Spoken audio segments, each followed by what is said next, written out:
Bonjour tout le monde, j'espère que vous allez bien. On se retrouve pour notre deuxième brief de la semaine en ce mardi 7 janvier 2020. Et comme d'habitude, je tenais à vous inviter à nous rejoindre sur Discord, hein. N'hésitez pas, vraiment, c'est gratuit. Le lien du Discord est en description et dans les commentaires. Donc vous pouvez y retrouver le lexique qui va vous aider à la compréhension des termes que j'utilise dans les daily briefs, de nouvelles docs qu'on a mis à disposition, hein. Donc le processus évolutif de tout trader, comment choisir ses indicateurs techniques, etc., etc. Des vidéos sur le développement personnel, le mindset, pardon, les setups qu'on utilise, d'autres liens divers, hein. Donc voilà, vraiment pas mal de choses, des e-books, donc des livres sur les marchés financiers, les liens crypto qui peuvent vous aider. Et théorie sur le trading, donc baromètre de janvier, influence démographique, etc. Donc des docs que mon collègue vient de finir. Et bah n'hésitez pas à venir sur le Discord, hein. Vous pourrez discuter avec nous et avec toute la communauté. On est bientôt 3000, donc ça ferait énormément plaisir si vous nous rejoignez. Donc voilà, donc aujourd'hui petit sommaire comme d'habitude de ce qu'on va aborder, donc le Bitcoin en daily, ça change pas. On va parler un petit peu du GBTC. On va parler aussi des résultats du sondage de lundi dernier et de lundi de hier pour voir ce qui a changé un petit peu. On parlera de nos spread forwards comme d'habitude, de nos risk on, no risk off. Et pour terminer, on parlera des altcoins, de 4 altcoins majeurs, donc Ethereum, Ripple, Litecoin et Bitcoin Cash. Donc voilà, il y a des belles choses qui se montrent, donc voilà, assez intéressant. Donc au niveau du Bitcoin, on est toujours dans la battle zone, hein. Rappelez-vous, on veut une cassure franche, donc même si actuellement il y a de la volatilité et que le marché s'excite un petit peu, on n'a toujours pas de résolution. Pour prendre du recul, vous passez juste en weekly et vous regardez que ça c'est pas une cassure, hein. Rappelez-vous, nous on veut une cassure franche. Comme ici, regardez, on n'avait pas eu de cassure franche et au final c'était une chasse au stop et on a pété dans le sens inverse. Donc soyez méfiants quand même, on pourrait juste revenir retaguer notre biais institutionnel, donc revenir taguer la MA18, hein. Donc le biais institutionnel c'est juste une MA9 et une MA18, donc on pourrait revenir taguer la MA18, donc là la petite MA que vous voyez en bleu, et au final ça pourrait juste être une chasse au stop et on va voir ça après. Cependant, nous sommes de l'autre côté de la trendline, nous avons un W qui a été confirmé ici, lorsqu'on a break ici la neckline, vous voyez le W comme ceci, hop là on a un W confirmé de l'autre côté de cette trendline, donc ça c'est un signal qui m'invite à penser qu'on peut lancer un counter trend rally, donc un rallye qui va contre tendance, donc de retracer ce mouvement. Donc si cette cassure est réelle, si ce mouvement est réel, si nous sortons vraiment de notre battle zone à la hausse, et si les bulls ont vraiment la main, sur ce mouvement en tout cas, on visera un retour tout simplement dans la zone de rechargement de vente, donc qui s'établit ici. Hop, je vais mettre le bon Fibo. Donc la zone 0,818, 0,786 pardon, qui arrive parfaitement sur notre premier arrêt de tout ce retracement. Donc rappelez-vous, le premier arrêt c'est une localisation très très très intéressante pour les bears. En tout cas, c'est un niveau que les bears se doivent de maintenir, tout comme ils l'avaient fait ici, hein. Donc je vais déplacer mon Fibo. Hop. Donc là, je vais retirer cette cette gare jaune, pardon. Donc hop, comme ils avaient défendu le premier arrêt ici, rappelez-vous, hein, sur ce méga squeeze, les Bears avaient défendu le premier arrêt, on avait structuré pardon, un M dessous, on était reparti à la baisse. Donc voilà, donc là ce sera le niveau qu'il faut vraiment surveiller avec attention. Le premier arrêt, donc le niveau des 9300 environ, qui tombe parfaitement dans notre zone de rechargement de short. Donc si les Bears n'ont pas réussi à pousser le prix plus bas que les 6400 $, si je dis pas de bêtises, voilà, 6400, et ben ça peut juste nous dire que ok, ils laissent le moteur refroidir, ils ont besoin de nouveaux prix pour recharger du short, pour ensuite essayer de refaire tomber le marché. C'est comme ça que ça fonctionne une tendance, hein. On va pas d'un point A à un point B comme ceci, il y a toujours des rebonds comme ceci, et c'est justement signe d'une tendance baissière. Et ces rebonds, justement, ça sert aux bears de recharger du short pour essayer d'aller repousser le prix plus bas, hein. À chaque fois, hop, on recharge du short et on refait pousser le prix plus bas. Comme on faisait ici, hop, on baisse, on recharge du short, on baisse, on recharge du short, on baisse. On pourrait refaire la même, on recharge du short pour rebaisser. Donc voilà, donc pour moi la tendance sera inversée quand on aura un gros W weekly. Pour l'instant c'est pas le cas, on n'a pas de W weekly. Ce bottom ici, ce W weekly avait mis 3 mois à se poser, donc un trimestre. On a fait la même, la réciproque de ce W, on a fait un M dans un M qui a aussi mis un trimestre à se poser. Donc voilà, donc pour moi, tant que j'ai pas de W weekly pour inverser ce M weekly ici, je pourrais pas dire que maintenant le Bitcoin est de renouveau contrôlé par les bulls, et je continuerai de parler de counter trend rally, donc de rallye qui vont contre tendance, donc des mouvements de retracement. Donc maintenant, faites attention, je me répète, si jamais c'est une fausse cassure, rappelez-vous, comme on le disait dans les briefs il y a déjà quelques jours, même quelques semaines, ça serait très juteux pour les market makers de venir chercher toute la liquidité, hein, tous les stops qui attendaient au-dessus de ces sommets, chose qu'on a été faire, et on en reparlera un petit peu après sur Tensor Charts, pour parler un petit peu de l'open interest et faire un petit peu d'order flow et d'autres outils. On va parler des liquidations, etc., etc. Mais en tout cas, techniquement, ce qu'on peut voir, c'est qu'on a un W qui est confirmé, donc c'est bon signe. On pourrait lancer un counter trend rally, donc un mouvement qui va contre tendance. Mais cependant, on doit vraiment s'affranchir de notre battle zone à la hausse. Et comme je l'ai dit, si on prend du recul en weekly, bah c'est pas le cas. Hein. C'est pas juste le fait de dépasser le niveau qui fait que c'est une cassure. Non, on veut une vraie cassure franche, donc hop, une cassure comme ceci. Comme on avait eu ici, rappelez-vous. Notre battle zone entre les 8005 et les 7007, on avait attendu, déjà on avait une fausse cassure, donc c'était même pas une fausse cassure, on avait une chasse au stop ici, avant d'avoir la vraie cassure ici lorsqu'on avait eu le break, qui avait vraiment été confirmé, ça c'était le break. Et après c'était un bull trap, on n'avait pas réussi à casser notre premier arrêt, comme je vous ai montré, on était reparti à la baisse. Donc là c'est ce qu'on voudrait voir, donc est-ce qu'on va faire la réciproque, donc le mouvement inverse, c'est-à-dire que ici on va mécher, on va sortir un maximum de bears, et hop, on va faire le mouvement comme ça inverse, comme on a fait ici en fait. On a méché à la baisse, hop, on a pété à la hausse, bah ici pardon, méché à la hausse pour péter à la baisse. J'en sais strictement rien. Là, je suis juste en train de vous parler de scénarios possibles. Mais en tout cas, techniquement, les Bulls ont pas mal de cartes en main pour vraiment lancer un mouvement contre-tendance. Hein, donc de lancer un mouvement qui va retracer cette vague. Donc maintenant, on va parler un petit peu au niveau du volume. Vous voyez, les volumes sont très faibles. On est toujours sur un volume décroissant. Les Bulls ne se réveillent pas pour autant. Donc vraiment, si on a une vraie cassure aujourd'hui ou dans les prochains jours, faites attention. Aujourd'hui, c'est mardi. On a la Tuesday London Kill Zone. Donc la Kill Zone de Londres qui initie 80% des mouvements tendanciels hebdomadaires. Donc voilà, faites attention, ça peut vraiment énormément bouger aujourd'hui. Si on voit qu'à Londres, pendant notre kill zone de Londres, les prix explosent, bon on pourra se dire que ok, nos banquiers à Londres longuent le Bitcoin. Donc voilà, faites très attention, et si jamais c'est une chasse au stop et qu'on réintègre pendant la kill zone de Londres, ça serait très mauvais signe. Donc c'est quoi les kill zones? C'est tout simplement les heures d'horaire d'ouverture de marché. Donc on a à Londres, donc il se fait à 9h du matin, on a à Wall Street, donc à New York, qui se fait à 15h30, et on a le marché Asiat, donc on prend Tokyo pour référence, et ça se fait à 1h du matin. Donc voilà, c'est juste les heures d'horaire d'ouverture de marché, et ça c'est des événements de liquidité. Enfin bref, donc voilà, surveillez la London Kill Zone. Voilà, la kill zone de Londres, on peut voir que sur le BV, il n'y avait pas de WXCD, sinon on a été faire un plus bas. Au niveau du volume, comme je vous dis, ça reste très faible. Hein. Donc aujourd'hui, si on a une vraie cassure, on aimerait avoir un bon gros réveil des bulls avec un bon gros volume. Pour l'instant, c'est pas le cas, donc vraiment faites très attention. Au niveau de William n'est toujours pas stupidement suracheté, donc les bulls peuvent pousser encore un petit peu, peuvent pousser ce marché. En tout cas, on n'est pas stupidement suracheté, donc elle a de la marge. Rappelez-vous, cette divergence ici est confirmée. Hein. Pour nous, elle est confirmée. Le momentum continue de nous faire des sommets ascendants. Donc les bulls contre le momentum aussi sur MACD.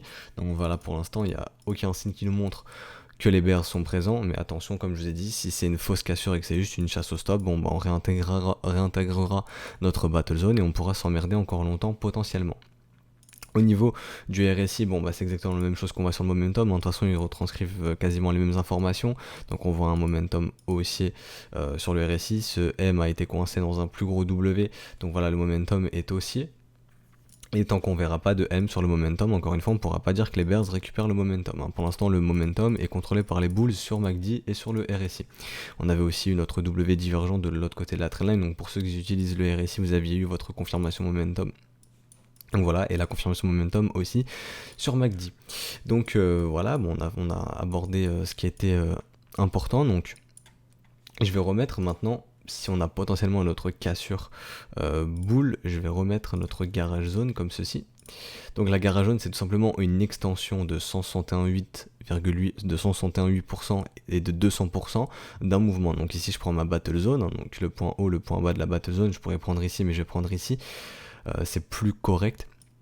Et on peut voir que ça target aussi sur notre premier arrêt. Donc là, il y a vraiment une grosse localisation. Il faut vraiment que les bulls, si on va chercher ces zones, fassent attention et surtout que les bears se réveillent.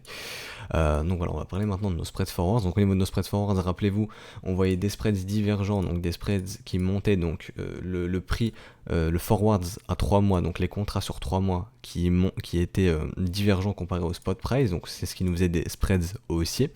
Et on disait que tant qu'on n'avait pas de W, ça ne valait rien. Et là, ici, on voit que notre W a maintenant été posé.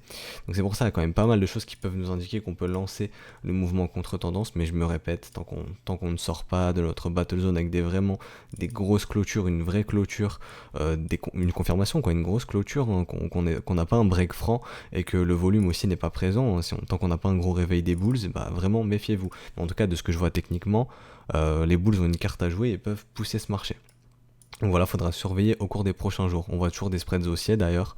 Donc voilà, par exemple, si on avait on avait un break baissier, on avait un break haussier, mais qu'on voyait qu'en fait nos spreads feraient ça, pardon, je perds un petit peu mes mots, si nos spreads faisaient ça, que le Bitcoin continuera à monter, là on pourrait se dire ouh là c'est dangereux. Mais bon, nos spreads sont en accord avec le prix actuellement, donc il n'y a pas trop à s'inquiéter de ce niveau-là. Au niveau de nos risk on et risk off, bon bah la situation elle change pas d'hier. Ce qu'on attend toujours sur nos stocks c'est un M-top, le gold qui continue son ascension, le yen qui se replie un petit peu, le pétrole qui se replie un petit peu, etc. Nos bonds qui font pareil. Donc nous ce qu'on attend du côté de nos risk on c'est soit un M ou soit un M qui se met en place aussi sur le gold, et auquel cas bon bah potentiellement nos stocks continueront de partir. Donc le Bitcoin lui en profite, il fait son W, donc est-ce que le Bitcoin est en train de suivre le gold? Bah pour moi non, on est toujours dans la battle zone. Ça c'est un vrai mouvement haussier, pardon, ça c'est un vrai mouvement haussier, on est vraiment sur un petit mouvement, on est plus sur du short squeeze. On est toujours pas sorti vraiment officiellement de notre battle zone, donc est-ce que dire que le Bitcoin se comporte comme un gold? Pour moi non, et je défends cet argument depuis plusieurs semaines déjà. Est-ce qu'on peut dire que le Bitcoin est un asset complètement décorrélé de tout autre actif ou de tout autre secteur de no risk on, no risk off, etc. C'est un argument qui se tient. Personnellement, je le mets du côté de no risk on. Et si jamais je vois un M-top qui se met en place du côté de no risk on, bah, ça pourrait m'inviter à penser que les assets à risque se font vendre et que le cash continuera de rentrer dans no risk off, donc dans le gold, etc.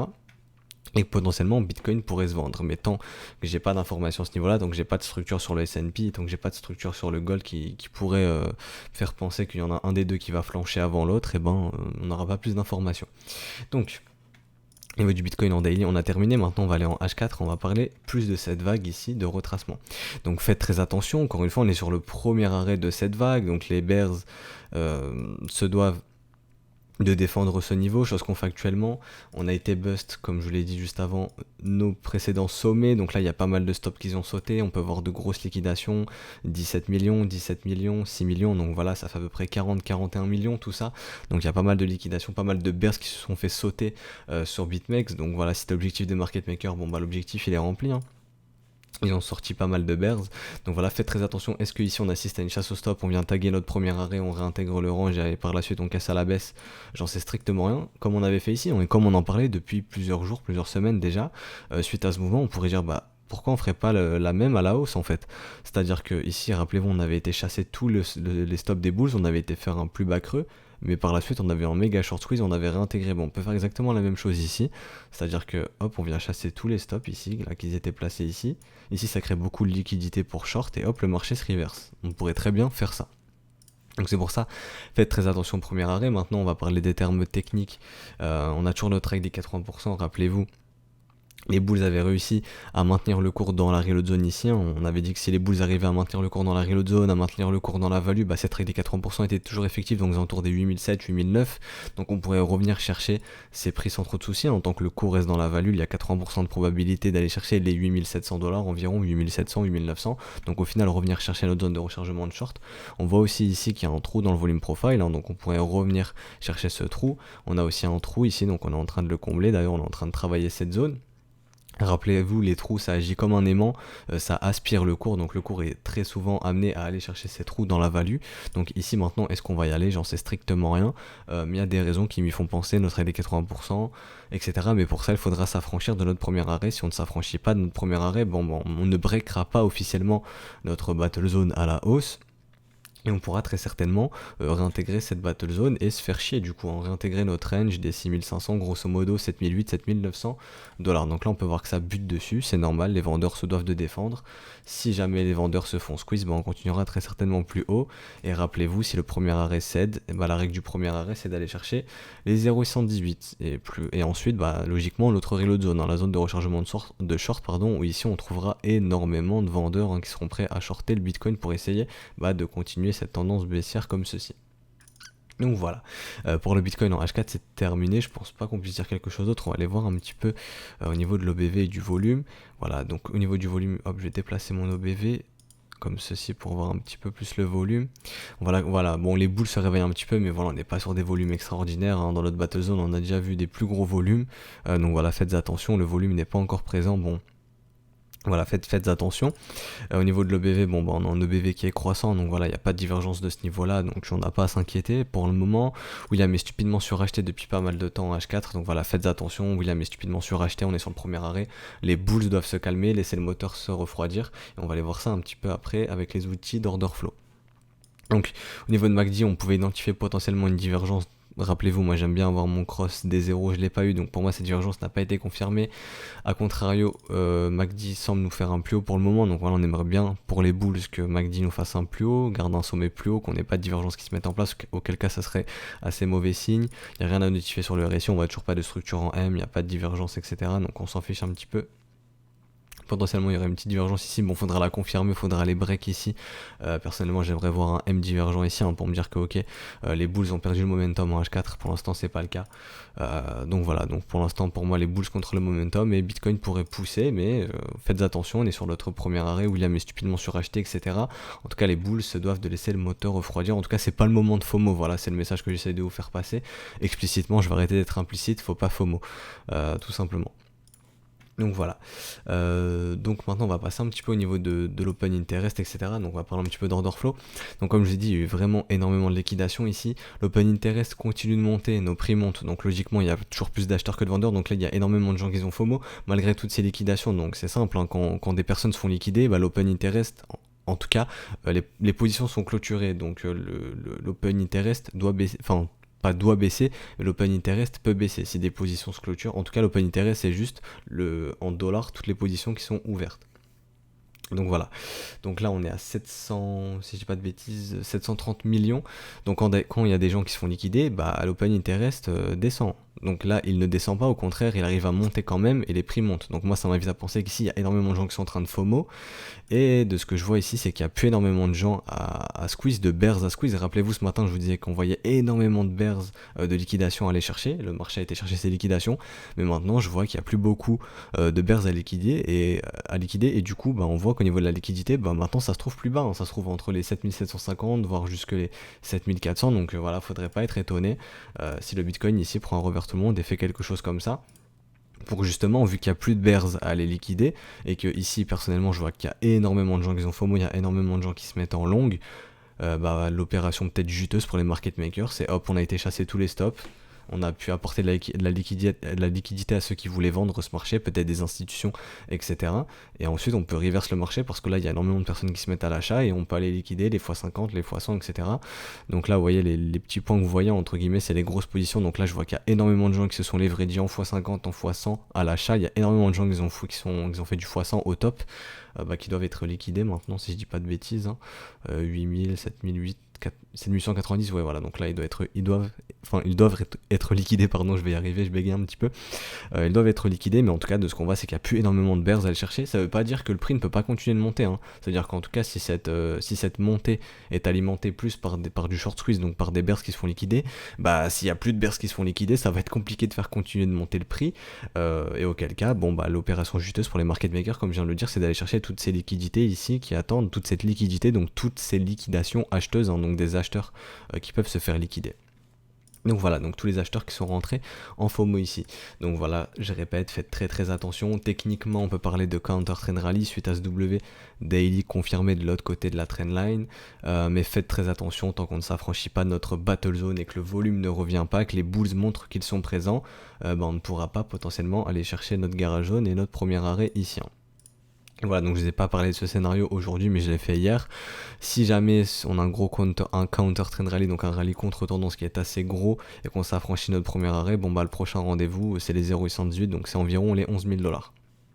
Donc voilà, pour l'instant on est loin de tout ça, on est qu'à 7800 $, notre battle zone n'est toujours pas résolu à la hausse, donc faites très très attention, c'est pas le moment de FOMO, et je vous recommanderais toujours d'avoir vos setups, vos stratégies qui sont en accord avec votre profil, votre psychologie, votre trading plan, surtout suivez votre trading plan et ça ne sert à rien de FOMO. Le marché du Bitcoin il sera là dans 5 ans, dans 10 ans, il sera toujours là demain, il sera là dans 100 ans peut-être, qui sait. Donc voilà, ça sert à rien, si vous ratez une opportunité, il y en a plein d'autres à aller chercher, et c'est ce qu'on va aller voir sur les altcoins.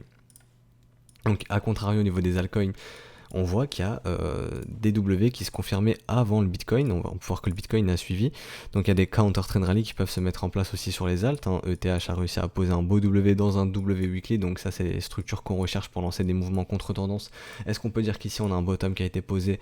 Pour moi non, j'ai toujours pas de structure en W weekly. Je pourrais parler de mouvements qui vont contre tendance. Ça peut être le début d'un processus qui peut poser un bottom ici, mais ça demandera plus de temps. Ça demandera de faire quelque chose comme ça, un bon gros W weekly, un bon gros W weekly pour poser ce bottom, comme on avait fait ici, comme on avait fait sur le Bitcoin. Donc voilà, nous voir un bon gros W weekly pour poser le bottom. Pour l'instant, c'est pas le cas, donc faites attention, on peut juste parler de mouvements qui vont contre tendance. Donc comment targeter ces mouvements? Bon, tout simplement, on va parler du smiling setup. Premièrement, donc le smiling setup, c'est quoi? C'est juste le fait d'avoir les trois conditions, donc la localisation, là on est dans notre reload zone, on est même un peu sous la reload zone, donc pour moi c'est une localisation qui est ok. Deuxièmement, c'est la confirmation momentum, on va aller voir au niveau du momentum. On va en daily, on voit qu'on avait une divergence MACD. Il n'y avait pas de divergence RSI, mais personnellement j'utilise MACD. J'avais ma divergence au niveau du MACD, vous voyez. Le MACD va pas faire de plus bas, le cours va faire un plus bas. On fait notre W divergent confirmé. Ensuite on a notre W. Donc on a notre smiling setup. Le smiling setup, c'est juste le fait de revenir retracer un mouvement. Donc nous on sert des 0,5. Donc là on peut utiliser tout ce mouvement, ou alors ça dépend, d'autres peuvent utiliser d'autres vagues, etc. Là on va prendre cet exemple. On va aussi parler de la règle de Gann. Donc si ce bottom a été posé ici, la règle de Gann nous indique que le marché peut être amené à retracer de moitié en moitié moins de temps, donc de retracer la moitié du mouvement, donc de revenir sur les 240$ environ à horizon de mi-mars 2020. Donc ça c'est la règle de Gann, et on va voir qu'il y en a un peu partout sur les autres assets. Donc voilà, mais en tout cas ce qu'on peut voir c'est qu'on a un W dans un W, c'est une structure très bullish, donc là on peut voir qu'on est en train de buter quasiment sur notre premier arrêt. Il faudra voir sur notre premier arrêt comment ça réagit de cette vague.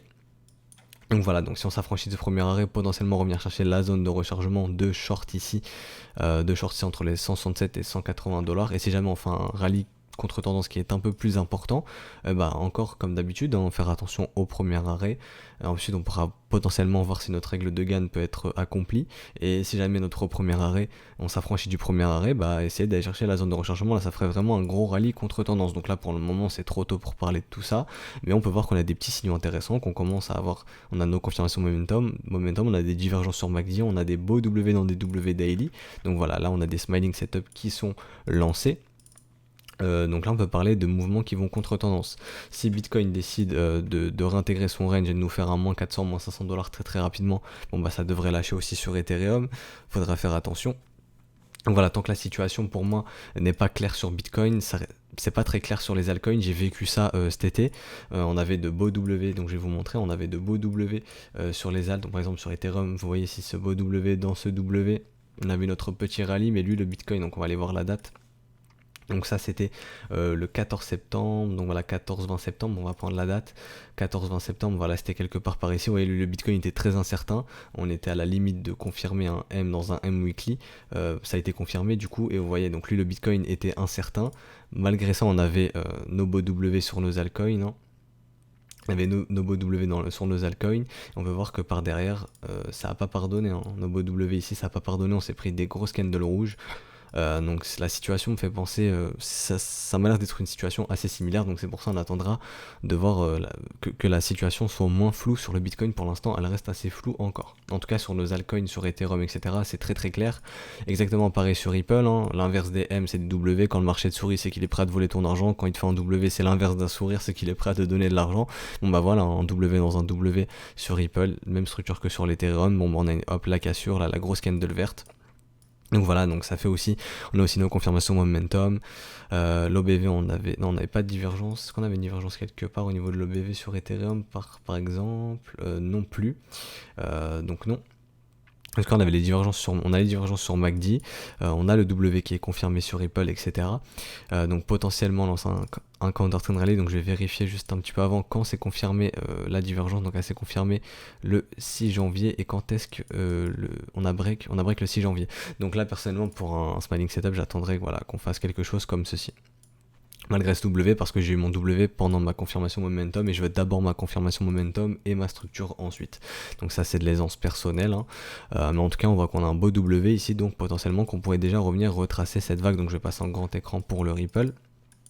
Donc de venir retracer cette vague ici, hein, donc faire attention au premier arrêt sur la zone de rechargement de short et potentiellement pour notre smiling setup, si jamais on nous fait quelque chose comme ceci, et de revenir retracer les 0,5, donc la moitié de ce mouvement, aux alentours des 33 centimes. Donc là on peut juste parler pour l'instant de mouvement de retracement. On se met en weekly, c'est clairement toujours une tendance baissière, hein, je vais cacher tous les schémas, mais ça c'est toujours un asset qui est contrôlé par les bears, hein. Si on n'est pas contrôlé par les bulls, on peut peut-être être dans le début d'un processus de bottom, d'essayer de poser un bottom, mais pour ce faire, faudra nous instaurer un bon gros W comme ceci. Pour l'instant c'est pas le cas. Mais en daily, on a des petits signes de W, donc là on peut parler de counter trend rally, donc de mouvements qui vont contre tendance. Donc faites attention, c'est pas le moment de FOMO, il faut jamais FOMO, je le répéterai tout le temps, mais en tout cas on peut voir qu'on a des conditions de marché qui peuvent nous amener à penser que Ripple est amené à déjà retracer cette vague et plus si affinité, retracer cette vague par la suite. Donc retrouver potentiellement les 29, 27 dollars, 27, 29 centimes, pardon. Si on retrace la moitié de ce mouvement, revenir tester les 34 centimes, et si jamais on fait un plus ample retracement, je vais mettre mon Fibo ici. Bon, je le mettrai après mieux, hop, Fibs, comme ceci, je vais mieux mettre mon top, hop, potentiellement revenir tester le premier arrêt, donc il s'aligne quasiment sur notre zone de rechargement, donc je vais le retirer ici, hop, et je vais juste laisser ma zone de rechargement de short, et si vraiment on fait un gros counter trend rally, un gros rallye contre tendance, potentiellement de revenir chercher cette zone de short ici. Voilà, donc entre les 43 centimes et les 38 centimes, et pour l'instant on en est très très loin, mais ces petits W daily m'invitent à penser que là on peut lancer déjà le mouvement contre tendance et revenir retracer cette vague ici. J'espère être clair. En tout cas, il n'y a rien qui m'invite à penser que Ripple maintenant peut continuer sa baisse, vu qu'on a réussi à instaurer notre belle structure en W dans un W. Voilà. Donc c'est à peu près la même chose sur Litecoin, c'est exactement pareil, même on voit un W dans un W, structure très bullish. Potentiellement revenir retracer cette vague, si jamais il y a plus avec affinité, retracer toute cette vague. On a notre règle des 50% de gain qui nous indique que le marché peut être amené à retracer cette vague en moitié moins de temps, de moitié, donc revenir tester nos 91 $ environ à horizon de mars 2020, donc comme l'Ethereum, comme Ethereum, exactement pareil. Donc voilà, donc on a un W dans un W, on a nos confirmations momentum, on a une belle divergence MACD, notre structure qui vient par la suite, on peut voir que l'OBV est croissant. Par contre au niveau du volume, vous voyez, ça reste assez faible, bon, sur Bitfinex ont perdu pas mal de clients, donc peut-être que le volume n'est pas très legit. Mais bon, on voit que voilà, on n'a pas vraiment de réveil des bulls, donc faites attention. William n'est toujours pas stupidement suracheté, donc on pourrait continuer de pousser. Donc voilà, il y a de la marge, donc voilà, ça va vraiment dépendre de Bitcoin, mais on peut voir qu'en tout cas sur nos altcoins, il y a des choses sympathiques qui se mettent en place. Est-ce qu'on peut parler de bottom sur Litecoin ici? Toujours pas le cas. Pour parler de bottom, vous me connaissez, on aimerait bien avoir un bon W weekly comme ceci. Est-ce qu'on est aux prémices d'un bottom? Ça peut être le cas, instaurer de beaux W comme ceci en daily pour par la suite essayer d'instaurer le W weekly, ça serait très bon signe. Mais pour l'instant, non, je peux pas parler de bottom, je peux juste parler de rallyes qui vont contre tendance, et on a énuméré les targets, donc potentiellement le premier arrêt de cette vague, donc les 48 $, ensuite la zone de rechargement de cette vague entre les 54 et les 59 $, et ensuite potentiellement si le marché est amené à retracer toute cette vague, faudra surveiller notre premier arrêt ici. D'ailleurs je vais réduire un petit peu, donc revenir chercher le premier arrêt ici aux alentours des 78 $, notre règle des 50% qui pourrait nous ramener environ au mois de mars, donc un petit peu avant l'halving du Bitcoin au final, sur le 50%, donc aux alentours des 91 $, pardon. Et si jamais on a vraiment un gros counter trend rally, revenir chercher la zone de rechargement de short entre les 104 et 122 $. Donc voilà, donc Bitcoin Cash lui qui a un petit peu plus le vent en poupe, qui retrace un peu plus, lui il est déjà quasiment dans sa zone de rechargement de cette vague ici. On avait eu un W dans un W dans un autre W, donc voilà, il a vraiment le vent en poupe. On avait déjà des belles divergences sur MACD, donc confirmé. Voilà, donc William n'est pas encore stupidement suracheté, donc on pourrait avoir encore un peu de marge, j'allais pousser dans notre zone de rechargement de short. Il y avait pas de divergence, je vais afficher le volume par contre, il n'y avait pas de divergence au niveau de l'OBV si je dis pas de conneries. Donc voilà, donc ça nous indiquait pas que le cash était en train de rentrer pendant que le cours baissait. Bon bref, il n'y avait pas de divergence sur le RSI non plus. Pour ceux qui utilisent le RSI, personnellement j'utilise MACD et j'avais ma divergence MACD. On avait la localisation, clairement on était dans la zone de rechargement de ce mouvement, donc voir des W dans la zone de rechargement c'est bon signe. On veut pas avoir des M dans une zone de rechargement acheteuse, on veut avoir des W, chose que sur Bitcoin Cash on a réussi à instaurer Sur LTC aussi, même si on a un petit peu dessous, pareil sur Ethereum, pareil sur Ripple, donc on commence à avoir des beaux petits W qui se mettent en place. C'est bon signe, mais la situation reste très incertaine. Très incertaine, pardon. Donc voilà. Donc demain, on parlera de Dash, de XLM, de ADA et de IOTA. Donc on va s'arrêter là pour aujourd'hui. Donc je trouve que c'était assez long. Donc pour résumer, faut pas FOMO, tant qu'on n'a pas une vraie confirmation de la sortie de notre Battle Zone, il n'y a rien à faire. Faut laisser les acheteurs et les vendeurs continuer de batailler. Comme on l'a vu, est-ce qu'on était dans le cadre d'une chasse au stop? C'est ce qu'on va voir. Est-ce qu'on est dans une vraie cassure? C'est ce qu'on va voir au cours des prochains jours, au cours de cette semaine très certainement. Est-ce qu'on va réintégrer notre battle zone? Est-ce qu'on va poursuivre le mouvement haussier? J'en sais rien. C'est ce qu'on va voir au cours des prochains jours. Donc voilà, je tenais à le rappeler pour les nouveaux, c'est un brief quotidien du lundi au vendredi, hein, donc tous les jours on fait un brief. Donc voilà, donc nous on se retrouvera demain du coup pour le troisième brief de la semaine, donc n'hésitez pas à liker si ça vous a plu, à commenter, à vous abonner, à activer la petite cloche pour être notifié de tous les briefs qui sortent, de toutes les vidéos qui sortent, parce qu'il y a aussi une série Little Old Lady qu'on fait tous les dimanches dans laquelle on chasse des opportunités sur les altcoins, donc pour lancer des stratégies Little Old Lady. Donc voilà, donc si ce brief vous a plu, n'hésitez pas à liker. Donc moi je vous souhaite un excellent mardi et on se retrouve demain pour le prochain brief. Allez, ciao tout le monde.